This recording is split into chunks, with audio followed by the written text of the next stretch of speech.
My name's Kristen, and I just turned 17 when everything started to fall apart. Growing up, I had what I thought was a pretty normal family. There was me, my little brother who's 10 years younger than me, and our parents. Dad worked as a manager in Mom's family business, a company that my grandfather had built from scratch. It all started with a chain of coffee shops, which eventually grew into this big deal exclusive coffee selling company. Grandpa was a real go-getter, you know? But when he decided to retire, he didn't just sell off the business or let it die. No, he offered it to Mom. I remember overhearing that conversation. Mom's voice was clear as day. "I'm happy being a housewife. Let John handle it." And that was that. Dad took over, and life went on. It wasn't until I hit my teens that I started noticing the cracks in our family's foundation. Mom and Dad began arguing more and more. Mom picked at every little thing Dad did or didn't do. It was like she was trying to provoke him, push him to his limits. And then, when he'd finally snap and raise his voice, she'd play the victim. "See how he treats me," she'd sob to anyone who would listen. "I'm just trying to keep this family together, and he yells at me." I didn't know what to think. I loved both my parents, but watching them tear each other apart was unbearable. My brother was too young to really understand what was happening, but I could see the confusion and fear in his eyes whenever Mom and Dad would go at it. One night, things came to a head. I was in my room, trying to drown out their latest argument with music, when I heard a crash. My heart racing, I ran downstairs to find a scene that would change everything. Mom was on the floor, Dad standing over her. She was screaming, "He hit me." Dad looked desperate. I didn't touch her, Kristen. She fell, I was trying to help her up. But Mom was already on the phone, calling the police. I stood there, frozen, not knowing who to believe or what to do. In that moment, I felt like my whole world was collapsing around me. The night Dad was taken away by the police is etched into my memory. I couldn't sleep, my mind racing with questions. What really happened? Was Dad capable of hitting Mom? Why would Mom lie if he didn't? The next few days were a blur. Dad was released without charges, and Mom, in a show of what she called generosity, dropped the complaint. But the damage was done. The tension in our house was unbearable. Mom was relentless, painting Dad as this monster who'd been tormenting her for years. "He's always had a temper," she'd whisper to me when Dad wasn't around. "I've been protecting you and Tommy from the worst of it." The divorce happened faster than I could process. One day, Dad was packing a single suitcase, looking lost in his own home. "I'm sorry, kids," he said, his voice breaking. "I'll make this right, I promise." But how could he? Mom got everything in the divorce, the house, the car, even Dad's position in the company. He was left with nothing. After Dad left, Mom sat Tommy and me down for a family meeting. "Things will be different now," she said, smiling in a way that didn't reach her eyes. "Your father can't hurt us anymore. We're safe." Tommy, young and confused, asked, "But when is Dad coming home?" Mom's face hardened for a split second before she forced another smile. "Oh, sweetie, Dad needs some time to work on himself. But we'll be just fine without him." I couldn't shake the feeling that something wasn't right, but every time I tried to question Mom's version of events, she'd shut me down. "You're too young to understand, Kristen," she'd say dismissively. "Adult relationships are complicated." Then, barely 2 months after the divorce, Mom dropped another bombshell. "Kids, I have wonderful news," she announced one evening. "I'm getting married." I was stunned. "Married? But, it's only been 2 months since." "I know it seems fast," Mom interrupted. "But when you find true love, you just know. Robert and I, it was love at first sight." I felt sick. How could she move on so quickly? What about Dad? What about us? Robert, my new stepfather, moved in shortly after. He was okay, I guess. He didn't pay much attention to me, but he and Tommy seemed to hit it off. I'd hear them laughing together, playing video games, and it made me feel even more isolated. Meanwhile, Mom took over the family company, bringing Robert into work alongside her. They were always talking about business, making plans, while Tommy and I faded into the background. I felt lost, caught between the memory of what our family used to be and this new reality I couldn't quite accept. As I watched Mom and Robert coo over each other at the dinner table, with Tommy happily chattering away, I couldn't help but wonder, where do I fit in now? And what really happened between Mom and Dad? Just when I thought things couldn't get any more complicated, Mom dropped another bombshell on us. She and Robert had decided to move the company's head office to another city, supposedly more promising for business. They were planning to transfer all the capital to this new subsidiary. At first, I didn't think much of it. Sure, moving would suck, but at least we'd be together as a family, right? Wrong. One evening, as I was doing homework in my room, Mom knocked on my door. "Kristen, honey, you know Robert and I are moving for work." "Yeah, when do we leave?" I asked, already mentally packing my room. Mom's face twisted into an expression I couldn't quite read. "That's the thing, sweetie. The new house, it's not very big. And with you almost finishing high school, we thought it might be better if you stayed here." I felt like I'd been punched in the gut. Stay here? But what about Tommy? "Tommy's younger, he needs us more," Mom said quickly. "Besides, you wouldn't want to change schools right before your exams, would you? We think it's best if you stay with your grandfather." I couldn't believe what I was hearing. They were leaving me behind? "But Mom, I want to be with you and Tommy. Can't we find a bigger place?" Mom's voice turned stern. "Kristen, this has already been decided. It's for the best, trust me." And just like that, my world turned upside down again. Within weeks, Mom, Robert, and Tommy were gone, and I was moving in with Grandpa. Don't get me wrong, Grandpa's great, but I felt abandoned, cast aside like I didn't fit into their new perfect family. My 18th birthday rolled around soon after. I hoped, foolishly perhaps, that Mom and Robert would come back for it. But no, they were too busy with work to make it. Grandpa, bless him, threw me a party and let me invite my friends. It wasn't the same, but I appreciated his effort. The morning after my birthday, Grandpa called me into his home office. He had this serious look on his face as he handed me a small folder. "Happy birthday, Kristen," he said, a twinkle in his eye. "This is my gift to you, now that you're of age." Confused, I opened the folder and started reading the documents inside. My jaw dropped as I realized what I was holding. "Grandpa, this is..." He nodded, smiling. "That's right, kiddo. I'm giving you the company." I was speechless. Me? Running a whole company? At 18? "But Grandpa, I don't know the first thing about running a business." He chuckled. "You've got potential, Kristen, I see it in you. You'll learn, and I know you'll do great things." Then his face turned serious again. "There's one more thing. I think you should reconcile with your father. Take him on as a consultant. He knows the business, and, well, I think there are some things you need to hear from him." I hesitated. After everything Mom had said about Dad, I wasn't sure I wanted to see him. But Grandpa had never steered me wrong before. I met Dad at a small cafe downtown, my stomach in knots. As I approached our table, I saw him stand up, a hesitant smile on his face. He looked older, more worn down than I remembered. "Kristen," he said, his voice warm but cautious. "I understand you're angry.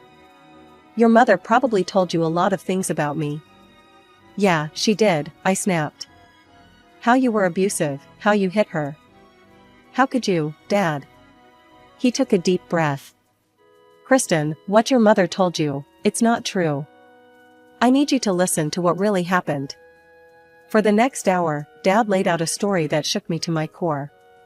He explained how Mom had deliberately provoked him, pushing his buttons until he was at his wit's end. The night I saw her on the floor, she had staged the whole thing. "Your mother took the police statement back in exchange for me not claiming any property in the divorce," Dad said, his voice heavy with pain. "She set me up, Kristen. She wanted everything, and she got it." I couldn't believe what I was hearing. "But why would Mom do that?" And why didn't you fight back? Dad reached into his pocket and pulled out his phone. Because of this, he said, pressing play on an audio file. Mom's voice filled the air between us, cold and calculating. John, here's the deal.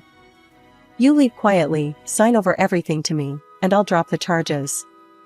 Fight me on this, and I'll make sure everyone believes you're an abuser. Your choice. I felt sick.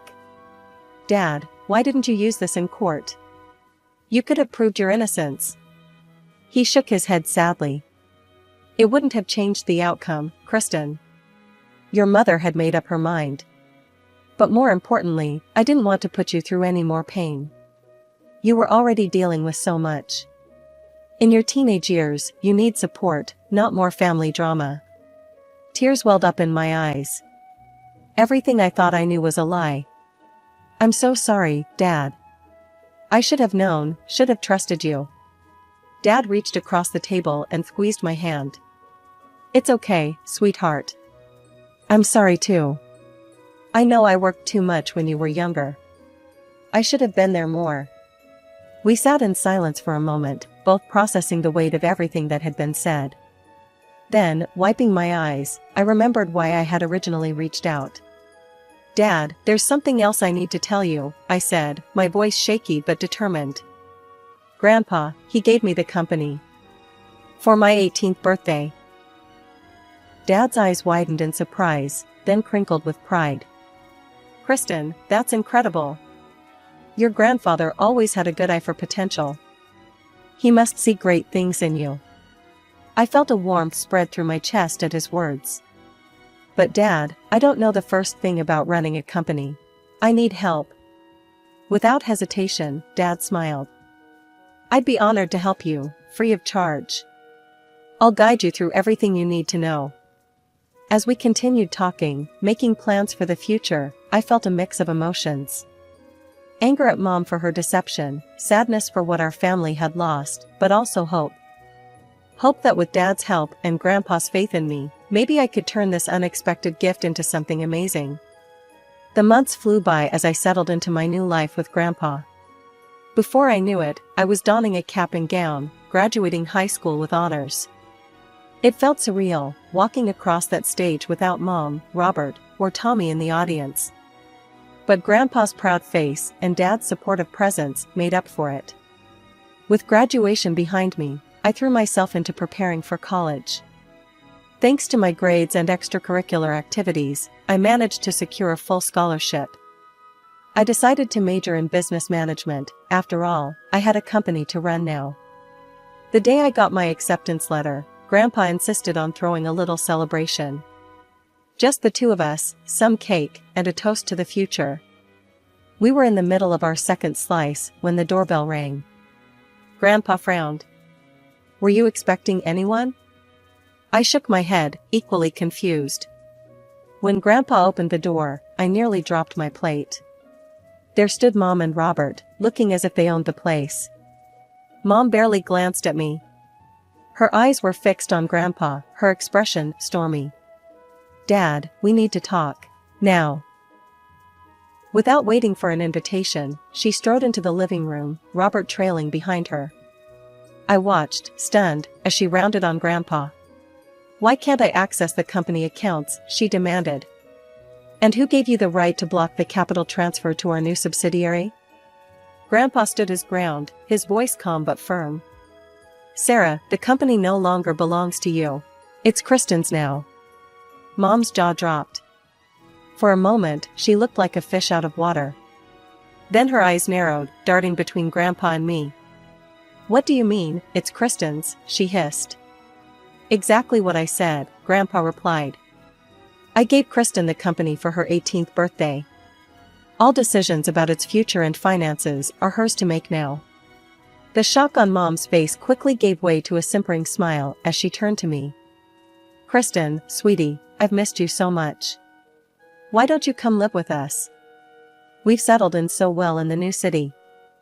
I blinked, taken aback by her sudden change in demeanor. We have a lovely house, she continued, her voice honey-sweet. There's a big bedroom just for you, with plenty of space for a desk and computer. You could study and work from home. Wouldn't that be nice? I felt a twinge in my chest. Part of me, the part that still longed for my mom's approval, wanted to say yes. But then I thought of everything I'd learned, everything I'd built here. Thanks, Mom, but no, I said, surprised by the steadiness in my voice. I'm happy here.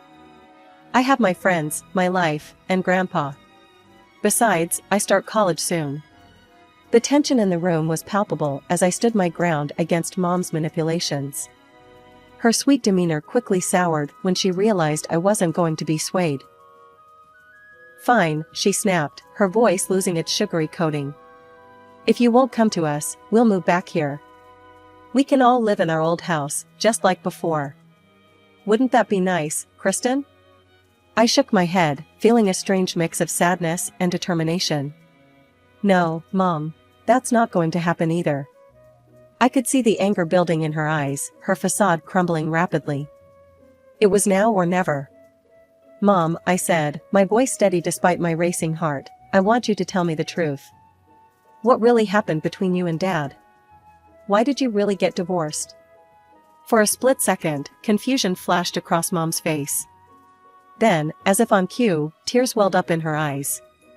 Oh, Kristen, she sobbed. Your father, he was so cruel. He insulted me, he even hit me. I had to leave to protect myself, to protect you and Tommy. I felt a surge of anger at her lies. Stop it, Mom. I know what really happened. I know you framed Dad. You set him up so you could divorce him and take everything for yourself. The tears vanished from Mom's eyes in an instant, replaced by a cold fury I'd never seen before. How dare you, she hissed. You ungrateful child. You have no right to meddle in my personal life.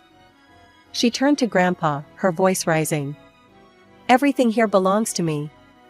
I decide who lives where and who gets what. Then she rounded on me again. You will come home right now, Kristen, and you will hand over that company to me where it belongs. I stood there, shocked by the venom in her voice, when Grandpa stepped forward. His face was a storm of disappointment and anger.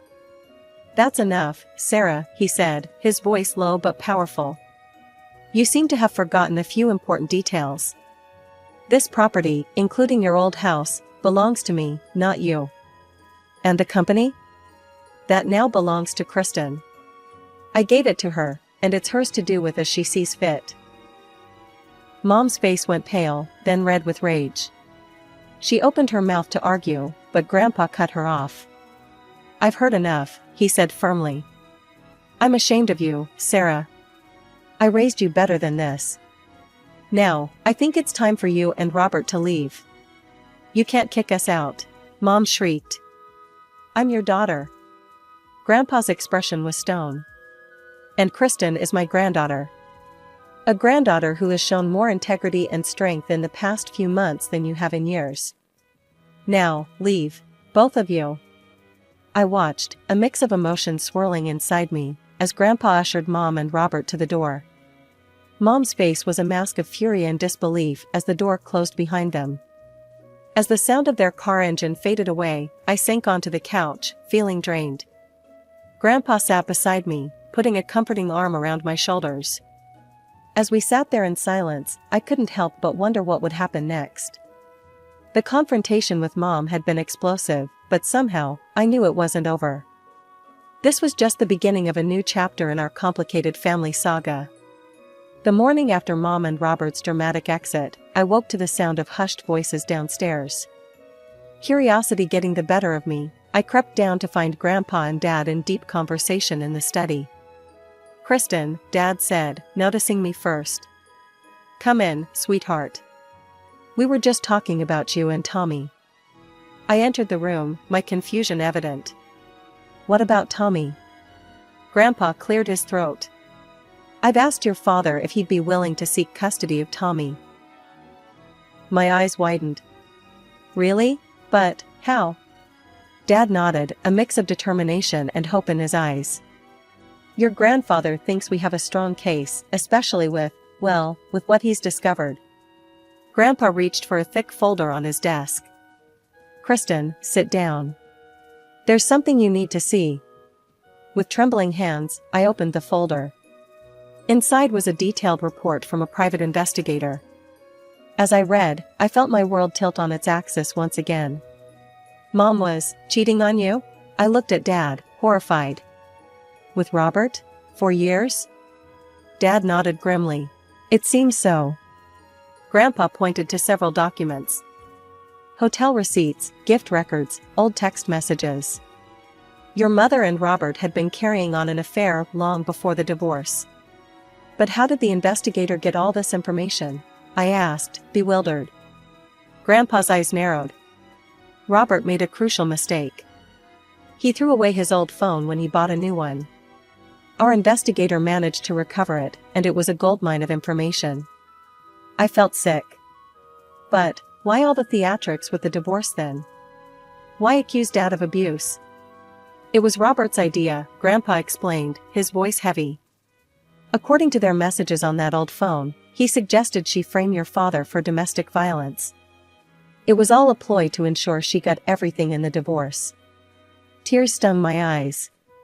But Grandpa wasn't finished. There's more, he said, turning to another section of the report. That same phone revealed Robert's true nature. He's not who he claims to be. He's a con man, Kristen.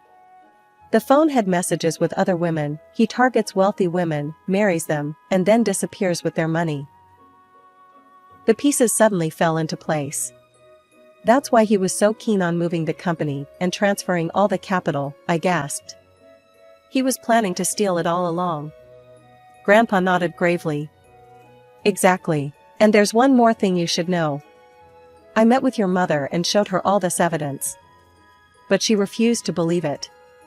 She's in deep denial about Robert's true nature and his intentions. I sat back, my mind reeling. What do we do now? We fight, Dad said firmly. For Tommy, for the company, for the truth. Grandpa nodded in agreement. I've already called my lawyer. We're going to file for custody of Tommy and take steps to protect the company's assets. The next few months were a whirlwind of legal battles and emotional turmoil. Dad fought tirelessly for custody of Tommy. I stood by them every step of the way, determined to bring my little brother home. The courtroom was tense as Mom tried to paint Dad as a monster, spinning tales of abuse and neglect. But her lies crumbled in the face of the mountain of evidence we had gathered. The judge listened intently as our lawyer presented the detective's findings. The recovered phone messages, the proof of Mom's affair, and the elaborate scheme she and Robert had concocted to frame Dad. I'll never forget the look on Mom's face when the judge awarded full custody to Dad. It was a mix of shock, anger, and something else, perhaps the first flicker of realization that her carefully constructed world was falling apart. The final blow came shortly after. Robert, upon learning that Mom was now left without the company, without a home, and saddled with child support payments, showed his true colors. He disappeared overnight, running off with another woman and leaving Mom with nothing but the consequences of her actions. In a desperate move, Mom tried to reconcile with Dad. I was there when she came to our old house, our home once again, tears streaming down her face as she begged for forgiveness. But Dad stood firm. I'm sorry, Sarah, he said, his voice steady. But too much has happened. I can't trust you again. Please leave. As the door closed on Mom's pleading face, I felt a chapter of our lives ending. It was painful, but also strangely freeing. Life settled into a new rhythm after that. I threw myself into my college studies, determined to learn everything I could about business management. Between classes, I'd pore over company reports with Dad, soaking up his knowledge and experience. He agreed to run the company until I graduated, giving me time to learn the ropes without the pressure of full responsibility. Tommy, still too young to fully understand everything that had happened, thrived under Dad's care. It was heartwarming to see them rebuild their relationship, to watch Tommy's eyes light up when Dad came home from work or when we all played board games together on Friday nights. We often visited Grandpa, who lived just a few blocks away. Those Sunday dinners became a cherished tradition, the four of us gathered around his big oak table, sharing stories and laughter. Grandpa would regale us with tales from his early days building the company, his eyes twinkling as he watched me soak up every detail. As I sit here now, in my childhood bedroom that once again feels like home, I can't help but marvel at how much has changed. The path that led us here was rocky and painful, full of betrayals and hard truths. But it also led to this, a family rebuilt, stronger and closer than ever before. I know there will be challenges ahead. Running a company is no small task, and the echoes of our family drama will likely linger for years to come. But I'm not afraid. With Dad, Tommy, and Grandpa by my side, I feel ready for whatever the future holds.